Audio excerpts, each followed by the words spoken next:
Every day, something dramatic happens in the Caribbean that affects our lives. We'll give you the details. We'll give you the facts on Caribbean Perspective with Eddie Frederick. Here's Eddie Frederick. So glad you can join us. Barbados taking serious steps to address the incidents of human trafficking. This story takes the lead in today's edition of Caribbean Perspective for Friday, 11th March 2022. Details when we return. Hubbard's Motor Department Mount Gay and Hubbard's Tire Bay, located at the Building Supplies Compound in Grand Anse, are reminding the motoring public that another round for licensing and inspection has begun. Just arrived on new shipments of quality furrowed and torque tires to fit all makes and models of vehicles at competitive pricing. Shop early to avoid the hassle of long lines. WhatsApp them on 473-405-5482. Hubbard's, quality service, affordable prices.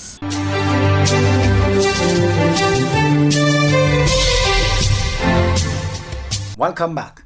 Barbados' government is stepping up its response to human trafficking, according to Attorney General Dale Marshall, who said in Parliament recently that legislation to tackle the scourge will be strengthened this year. The U.S. State Department has identified Barbados as a source and destination point for severe forms of trafficking. Marshall says the country must increase its vigilance. This year, we propose to undertake a review of our Trafficking in Persons Prevention Act, with a view to strengthening some of its provisions. We hope to start working on that next month, with the intention of having amendments before Parliament by summer. We also plan to review our national referral system, with the intention of streamlining and strengthening operations. He added that the conditions are perfect for human trafficking to thrive, with so much uncertainty resulting from the COVID-19 pandemic and escalating tensions in Eastern Europe. I must sound a note of caution, though. Barbadians need to be vigilant, as the harsh economic conditions occasioned by the global COVID-19 pandemic, soon to be exacerbated by an unfortunate war in Ukraine, create the ideal conditions for trafficking in persons to thrive. Poverty, war, and the concomitant dislocation of large numbers of people, which we are seeing now, present many opportunities for the unscrupulous criminals who are either operating independently or as part of organized cartels. Either way, we must be on our guard.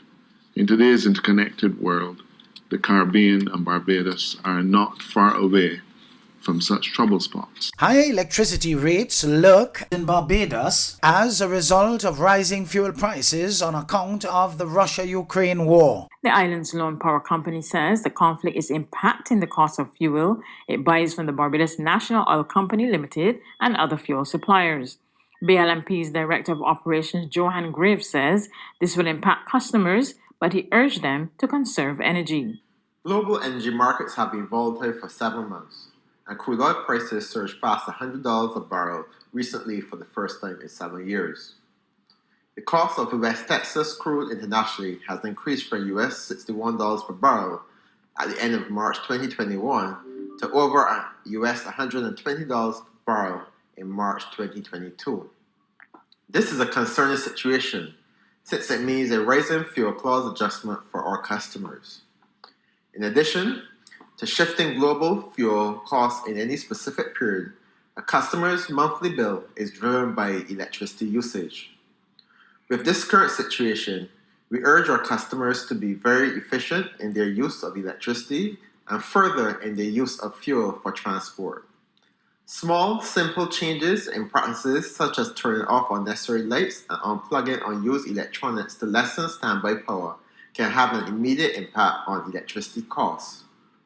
And when driving, fuel efficiency can be improved by easing up on rapid acceleration, high speeds, and sudden braking, and by avoiding idling. Other regional electric companies will also be impacted, and therefore from Grenada in the south to Antigua and Barbuda in the north within the OECS and Eastern Caribbean Currency Union ought to expect higher electricity charges in the coming months until the crisis between Russia and Ukraine is resolved and uncertainty on the world stage settles down.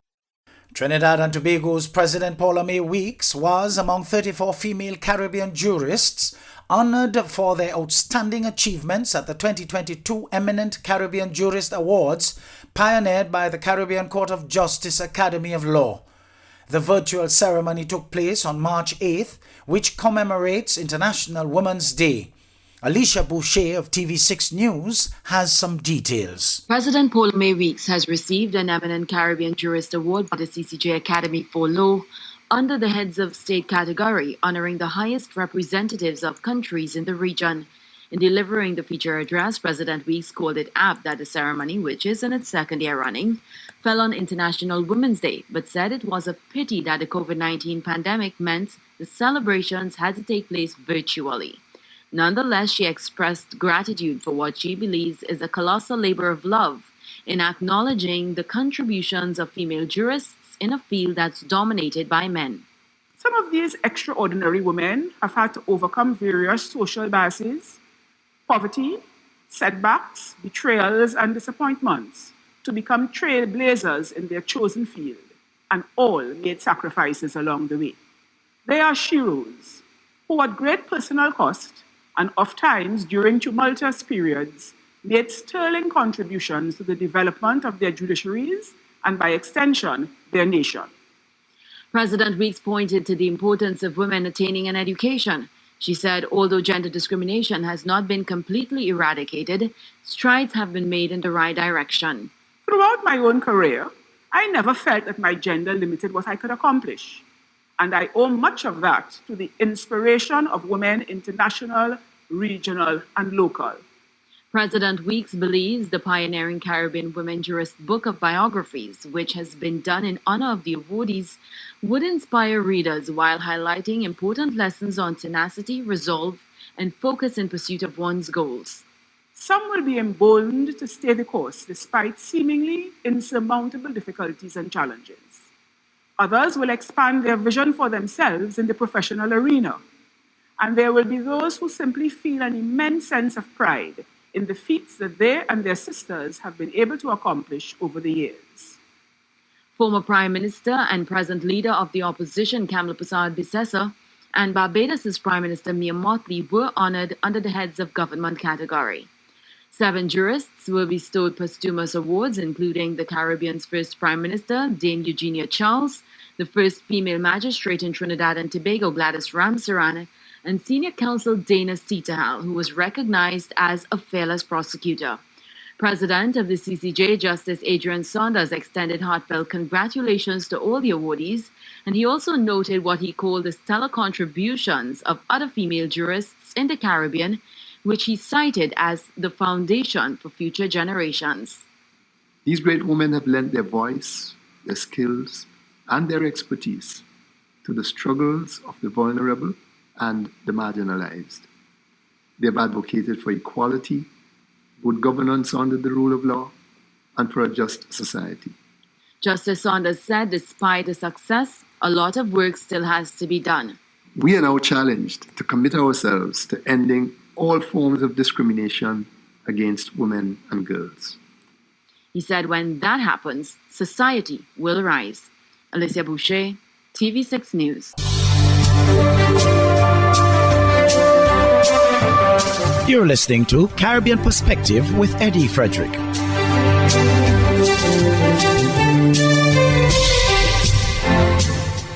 Over in Jamaica, relief is coming for those most affected by the massive increase in gas prices. This and other benefits were announced by Finance Minister Dr. Nigel Clark as he delivered the 2022-2023 national budget. Never say me never did I warn you. A little of this, a little of that. Dr. Nigel Clark sending a message to the opposition as he reminded them about tax givebacks under his administration.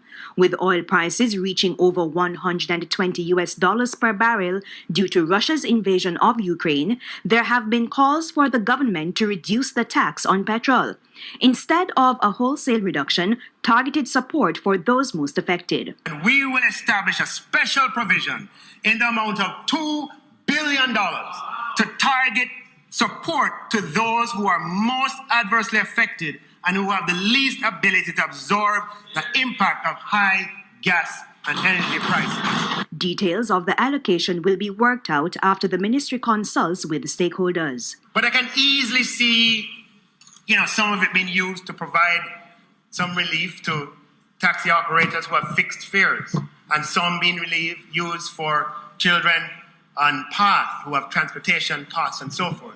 In terms of a long-term strategy, incentives are coming for those who buy electric vehicles. And by reducing the import duty on electric motor vehicles from 30% to 10% for an initial 5-year period, and for exempting annual registration fees on battery electric vehicles. In the meantime, with inflation for January almost at 10%, support is also coming for the most vulnerable.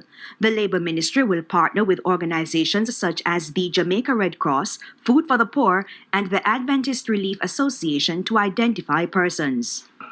And we're putting $200 million behind that initiative in the month of March to be spent over the next 3 weeks in response to what is being experienced.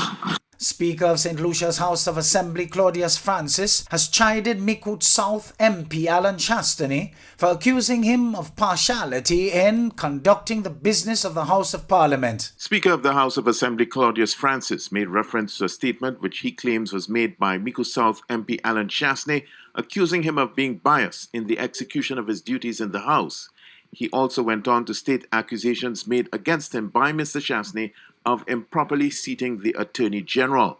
Not so with the matter of the Attorney General, where the member from Micoud South has accused me of improperly seating the Attorney General. Unprecedented is how he termed it. This is now the member's third term as a parliamentarian, and it is assumed that he would be by now familiar with the rules which govern this institution. More than this, and as his comments relate to the Attorney General, one would have thought he would have at least done his due diligence before making public comments.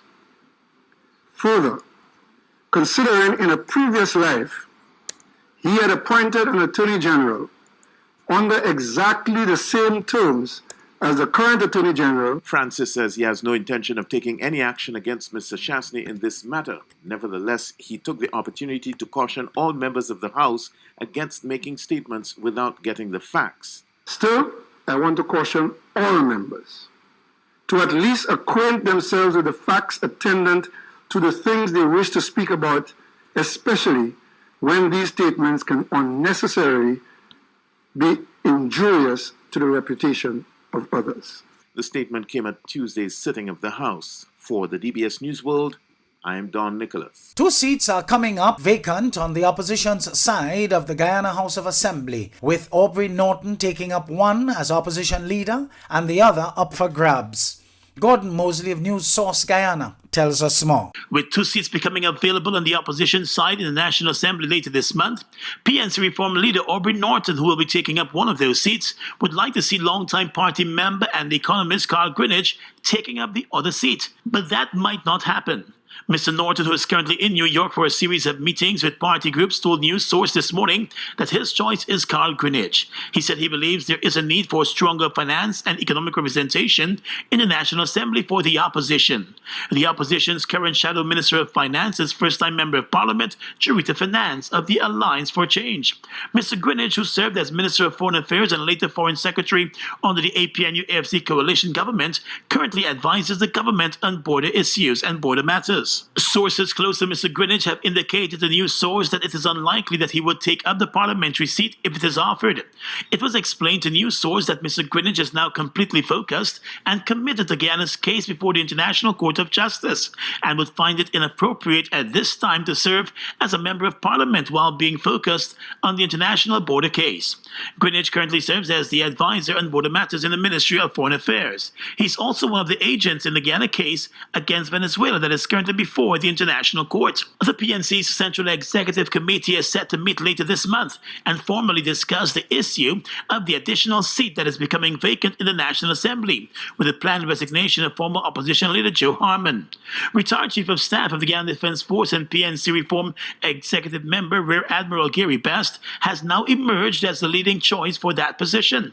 Best gained the highest number of votes at the party's last elections for members of the Central Executive. Some party members are also looking at former Member of Parliament Mervyn Williams for that extra seat. Last week, the former opposition leader Joe Harmon announced that he will leave the National Assembly altogether this month. His resignation is expected to take effect on the 15th of March. 2 weeks later, the resignation of MP Nicolette Henry is expected to take effect. The coalition's list leader, former President David Granger, has already received the APNU's request for Norton's name to be put forward to the Elections Commission as the next Member of Parliament. Once sworn in as an MP, Mr. Norton is expected to be elected as the new opposition leader.